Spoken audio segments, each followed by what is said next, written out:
ఉంటుంది చూడండి, 0789 ఉంటుంది. ఆ మ్యూజియం పక్కన అక్కడ ఉంటుంది చూడండి.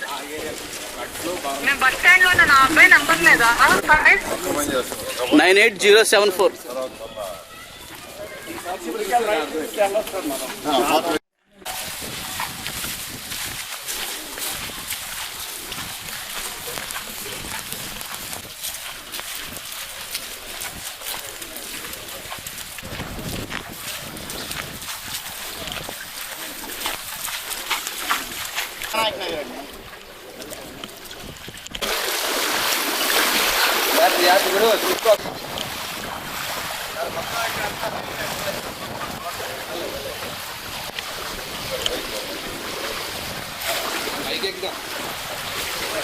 ఉంటుంది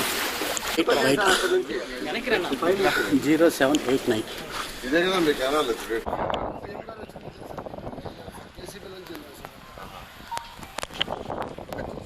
ఇప్పుడు మామిడి ఆడేది ఉంది, దాని పక్కన నుంచి వచ్చారు.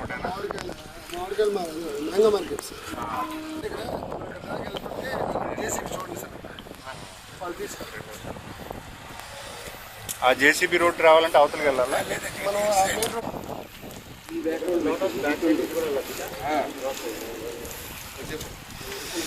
బుడవేరు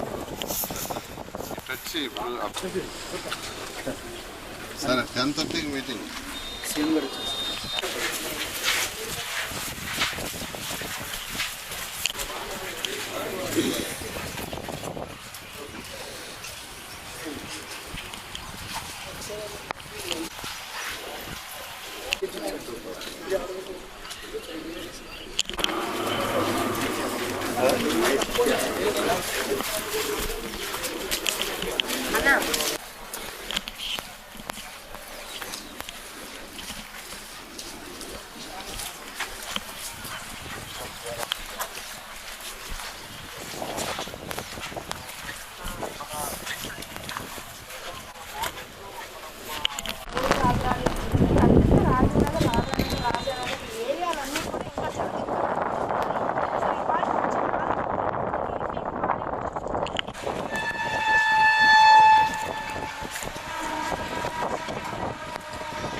మనం ఏ రోజైతే రోడ్డు ఉన్నది కదా సార్, దీన్ని ఏమేరే అంటారు?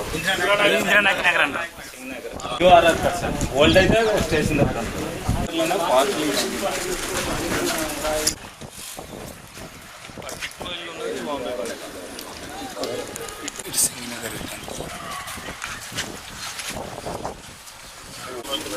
సింగులర్ కొన్ని అడ్డం ఉందో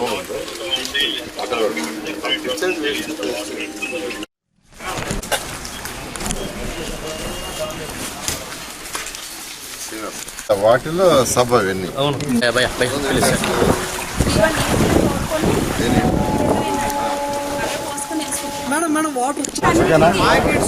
వరద ముంపు ప్రాంతాల్లో మున్సిపల్ మంత్రి నారాయణ పనిచేస్తాను ప్రజలతో నేను ఫస్ట్ వచ్చాను సార్. ఫస్ట్ తర్వాత ధైర్యం చూసుకొని చక్కగా అందరూ తీసుకుపోయి పెట్టుకుంటారు. వాళ్ళందరినీ మనం అప్రిషియేట్ చేయాలి. Okay, thank you. ఒక్కొక్కరు వచ్చి 4 ప్యాకెట్లు 2 ప్యాకెట్లు ఏముందో ఎట్టుంటో తెలియదు. ఇవాళ కనీసం ప్యాకెట్ 2 పోతాయి.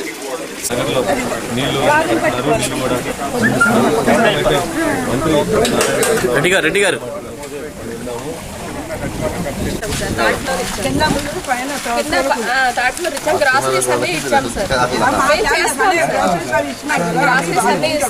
ఒక పని చేయండి, ఏరియా వాళ్ళకి యాక్చువల్గా అంటే వాచ్మెన్ వాళ్ళకి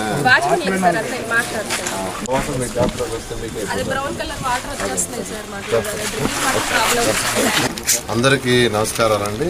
మీ అందరికీ తెలిసిందే విజయవాడ నగరాన్ని ఈ యొక్క ఫ్లడ్స్ ఎలా ముంచేసినాయో. ఈ బుడవేరులో ఓవర్ఫ్లో ఆఫ్ వాటర్ రావటం, దాని పక్కనే ఉండే కాలనీస్ ఏదైతే కాలనీస్ ఉండే అవన్నీ యాక్చువల్గా వాటర్లో మునిగిపోవడం జరిగింది. ఫస్ట్ డే అయితే యాక్చువల్గా 4 అడుగులు 6 అడుగులు 8 అడుగులు గ్రౌండ్ ఫ్లోర్ కూడా కొన్ని దగ్గర మునిగిపోయినాయి.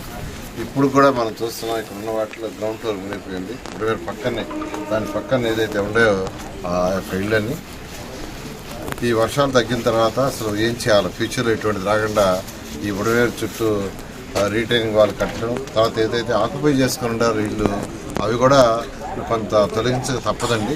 ఎందుకంటే అవి తొలగించుకుంటే ఫ్యూచర్ ఎట్టే ఉంటుంది. జనరల్గా ఎక్కడైనా ఇరిగేషన్ కెనాల్స్ ఉన్నాయి, ఇరిగేషన్ కెనాల్స్ పూర్తిగా ఉంచేయాలి. ఎందుకంటే ఫ్లడ్ వచ్చినప్పుడు ఆ వాటర్ పోవడానికి కన్వీనియంట్గా గత ఎప్పటి నుంచో ఆ యొక్క వెడల్పు లోతు పెట్టారు. కానీ ఏమైందంటే ఇరిగేషన్ కెనాల్స్ని ఆక్యుపై చేసుకోవడం వల్ల ఆ యొక్క ఎక్సెస్ వాటర్ అయిపోయి అది బండి దాటి బయట అభివృద్ధిపడుతుంది. ఒకటి దాని మీద నిదానంగా ఎక్సర్సైజ్ చేస్తాం, తొందర లేదు, నిదానంగా ఎక్సర్సైజ్ చేస్తాం. అయితే దీనికి ముఖ్యమంత్రి గారు ఆ రోజు యాక్చువల్గా ఫస్ట్ డే ఫ్లడ్ వచ్చినప్పుడు సింగ్ నగర్ బ్రిడ్జ్ దగ్గరికి వచ్చారు. ఆ రోజు నేనే యాక్చువల్గా ముఖ్యమంత్రి గారి దగ్గర చెప్పాను. ఆ రోజు నుంచి యాక్చువల్గా నేను కలెక్టరేట్లోనే ఉండి ఇవన్నీ పర్యవేక్షిస్తానంటూ చేసి ఇన్స్ట్రక్షన్ ఇస్తున్నారు. ప్రతిరోజు మంత్రులు అధికారులు అందరూ కూడా వాటిలో చూస్తే 6 అడుగులు అంటే గ్రౌండ్ ఫ్లోర్ కూడా మునిగిపోయిన అయిపోయి ఉన్నాయి. అయితే ఫుడ్ సప్లై ఫస్ట్ ఇంపార్టెంట్. ఇమీడియట్గా మనం చేయగలిగింది ఏంటంటే వాళ్ళకి ఫుడ్, వాటర్ రోజు దాదాపు మొన్నటి వరకు అయితే 12 లక్షలు ఫుడ్ కూడా ఇచ్చాం. ఒకరోజు 26 లక్షలు వాటర్ ప్యాకెట్స్ ఇచ్చాం, ఒక 8 లక్షల మిల్క్ ప్యాకెట్స్, 8 లక్షల బిస్కెట్స్ ఇచ్చాం. అయితే కొన్ని ఏరియాలో మాకొద్దు, పెట్టొద్దు, సప్లై చేయొద్దు, అవసరం లేదంటే యాక్చువల్గా ఇప్పుడు రెడ్యూస్ చేసి 4 లక్షల ఫుడ్ ప్యాకెట్స్, 12 లక్షల వాటర్ ప్యాకెట్స్ 3 times 8 లక్షల బిస్కెట్స్ సప్లై చేస్తున్నాం. అయితే కొన్ని ఏరియాలు అంటే న్యూ ఆర్ఆర్ నగర్ కావచ్చు, పేట కావచ్చు, పాయకరాపురం అంటారు, తర్వాత వచ్చి సింగ్ నగరు, ఇందిరానాయక్ నగర్, వీటిల్లో వాటర్ ఇంకా ఎక్కువ ఉంది. అక్కడికి ఫుడ్ తీసుకురాగానే పొట్లాలు కొంత ఎత్తపోతున్నారు. ఒక్కొక్కరు నేను సింగ్ నగర్ నేను చూసా, ఒక్కొక్కరు 3-4 కూడా ఎత్తపోతున్నారు. సేఫ్ సైడ్ రేపు ఉదయం ఎలా ఉంటుందో, రేపు ఉదయం ఫుడ్ వస్తుందో రాదో వాళ్ళు అడిగాను నేను. కొంత ఏమయ్యా 2-3 ఎత్తపోతున్నాను, ఎందుకు ఎత్తపోతున్నా అంటే రేపు ఉదయం వస్తుందో రాదో వాళ్ళ ఆలోచనలో తప్పు లేదు. ఇప్పుడే ముఖ్యమంత్రి గారితో మాట్లాడాను. ఈ స్పెషల్ ఆఫీసర్స్ ఏ వార్డుకి ఎంత అడిగితే దానికి డబల్ ఇస్తున్నాం. ఇండియన్ అయితే 2 లక్షలకే వస్తుంది, కానీ పంపించడం ఇంటూ 2 అంటే 4 లక్షలు పంపిస్తున్నాం. ఇప్పుడే ముఖ్యమంత్రి గారికి చెప్పాను ఇక్కడ పరిస్థితి. ఆయన 4 times ఏమన్నారు, ఈ 5 ఏరియాస్కి ఇవాళ నుంచి వాళ్ళ రిక్వైర్మెంట్కి 4 times ఫుడ్ పంపించడం జరుగుతుంది. అంటే ఒక ఏరియాలో 10,000 ప్యాకెట్స్ అడిగితే 40,000 ప్యాకెట్స్ని పంపించే విధంగా ఈరోజు ఇన్స్ట్రక్షన్ ఇచ్చాం.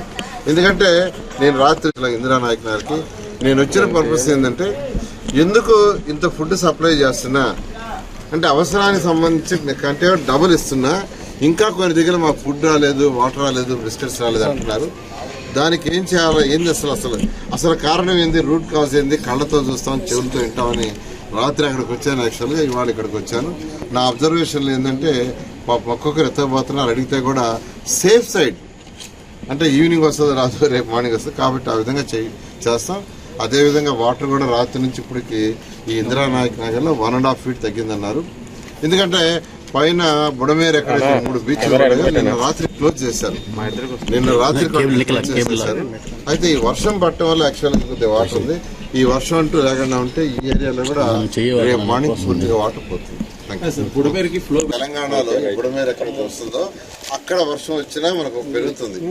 పెరిగిన ఈ యొక్క ఎక్కడైతే బీచ్లు గండ్లు పడ్డాయో గండ్లు పూడ్చేశారు. గండ్ల నుంచి వాటర్ బయటకు వచ్చి పొలాల మీద వస్తుంది.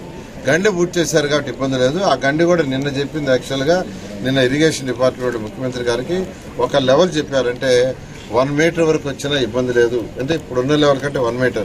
ముఖ్యమంత్రి గారు దాన్ని ఇంకా కూడా రైట్ చేయమన్నారు. వాళ్ళు ఆ పని మీదే ఉన్నారు, ఇంకా రైట్ చేస్తున్నారు. కాబట్టి మనకు నార్మల్ వర్షం వచ్చి నార్మల్గా వస్తే ఎటువంటి ఇబ్బంది ఉండదు.